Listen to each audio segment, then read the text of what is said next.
Okay, here we are. This is the should you buy or should you build the AR-15.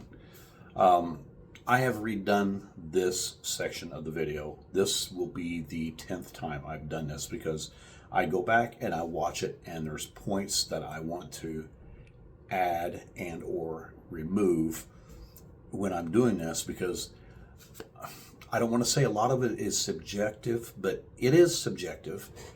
I look at it from my experience and training and hands-on with these guns, as opposed to, I don't get stuck on a brand name. You guys know I am not a brand whore. I don't care. There are some good manufacturers. There really are. But every manufacturer has bad things come out at some point in time or another. I've heard of manufacturers sending out complete rifles that the barrel nut wasn't tightened down, or the barrel itself didn't have rifling in it. Most recent, a guy got an AR-15. I'm not going to say what brand because I don't want anybody to lose their shit, but it didn't have the firing pin retaining pin in the bolt carrier group. Any of those things I just mentioned should never leave a manufacturer's shipping department. They shouldn't get out of quality control. This is the day and the time we live in. Things are done so quickly and they're trying to keep up with the demand. Supply and demand is a huge issue in the firearms industry because everybody wants something and they want it right now, and manufacturers are doing the best to get this shit out as soon as they can. That's the problems we have. QC should be first and foremost. There are some manufacturers that, I'm looking at the list right now as I'm saying this, they have their quality control is super good. Very, very, very good. Bravo Company, Daniel Defense, Geissele, Noveski, just to name a few. They have very high quality control. So what I'm going to put up now is, you can see, and I put them in numerical order as far as price, $535 being the cheapest one, all the way up to $4,000. Now keep in mind, these are rifles that I can get from my distributor. And the thing that I was looking for is I wanted a 16-inch barrel gun to talk about. Mil spec at minimum for the componentry. M-lock handguard. Standard mil spec triggers and the standard furniture that goes with them. Not any high-end furniture or anything like that. The problem is some of these manufacturers don't do we'll call it plain Jane. They don't do plain Jane AR-15s. They add accoutrements, we'll say, to make the brand or make the rifle seem more appealing. It's exactly what it is. It's more appealing.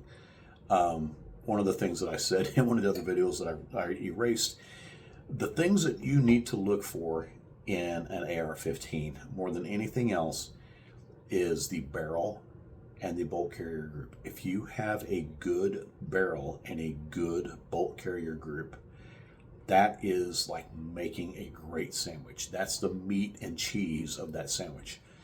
Outside of the barrel and the bolt carrier group, everything else is just bread. It's just shit that you're putting on there. You know, like the lettuce and everything else when you're making a, and you tell I'm hungry, I'm talking about food right now. But that's the best way to look at it. You know, you want your sandwich the way that you want it, but if you don't have good meat and cheese on there, it's going to be a shitty sandwich. Same way with an AR-15. I hate to say it like that, but it's honest to God's truth. Now, when I say a good barrel, we're talking 4150 CMV, preferably chrome lined. That's not a given. It doesn't have to be chrome lined. The most accurate rifles are not chrome lined, and they're stainless steel, the barrels. But mil spec would be chrome lined, and it would be 4150 CMV, and the bolt carrier group would be an 8620 carrier, Carpenter 158 bolt.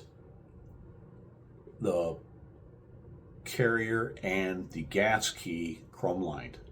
So if you got a good barrel, chrome lined, doesn't have to be, but that's optimal. All the chrome lining does, just to get this out of the way, all the chrome lining does on the barrel is longevity.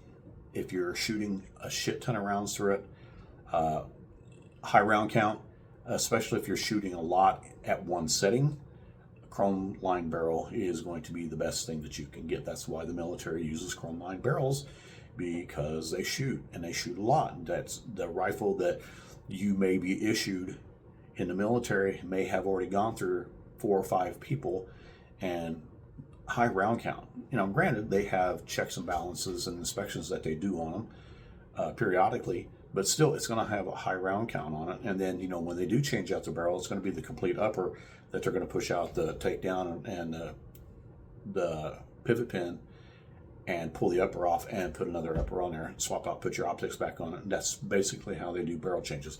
Very seldom do they pull barrels off anything less than a battalion level. So that's it. Your sandwich needs to have good meat and good cheese, barrel and bolt carrier group, in order to have it. So looking back at this list, there's 34 manufacturers on here, and out of 34, I did the average. The average cost out of all 34, now there are $4,000 rifles and there are $550 rifles, is about $1,433. Now, I'm going to remove out of that equation the items in the gold, because they are $2,000 or better. Even though the LWRC says it's $1,950, it's close enough to $2,000. I don't know why anybody would want to spend $2,000 for a rifle. I just don't get it. And I love, don't get me wrong, I love Geissele.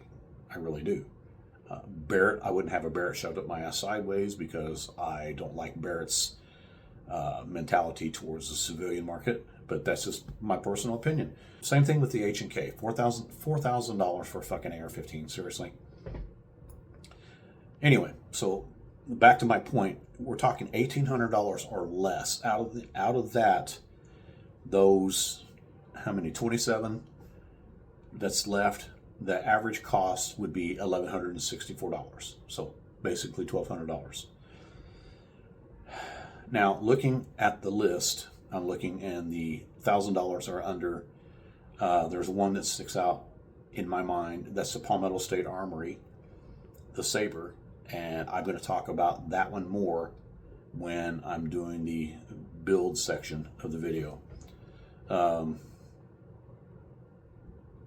mean, Colt falls in that. Aero Precision falls in. I'm a huge Aero Precision fan. I'm a direct dealer for Aero Precision. Let me see who else. I'm a direct dealer for Ruger as well. I'm a dealer for Faxon. Direct. I'm not talking through the distributors. All these rifles are from a distributor, RSR or Lipsy's, or there's like 5 or 6 other distributors that everybody gets rifles and pistols from. But these are specifically from RSR, and these are the ones they have available. But I did find out that the second one down, the $700, the Andro, they went out of business, which I think is a shame, because they had some pretty good stuff.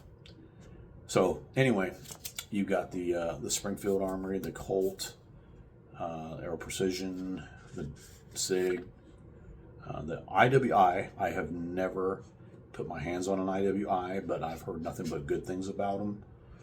Smith & Wesson, they all make good rifles. Some are better, but a lot of that just boils down to the quality control.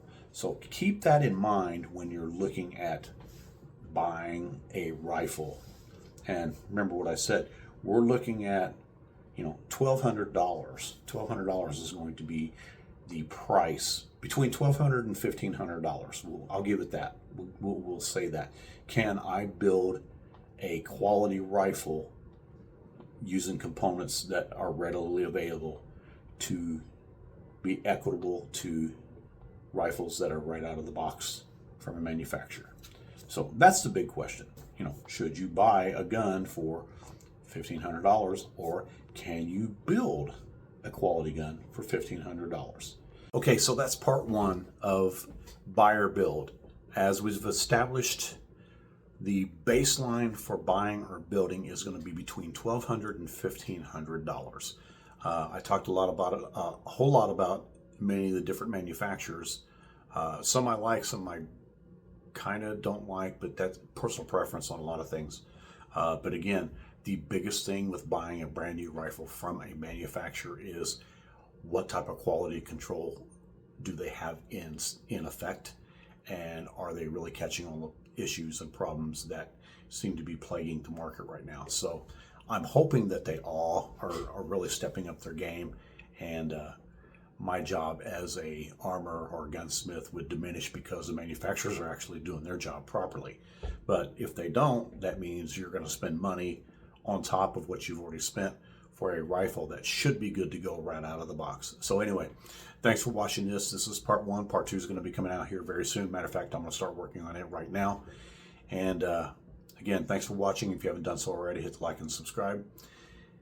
Jeff, SRT Armor. We'll talk to you soon. Take care.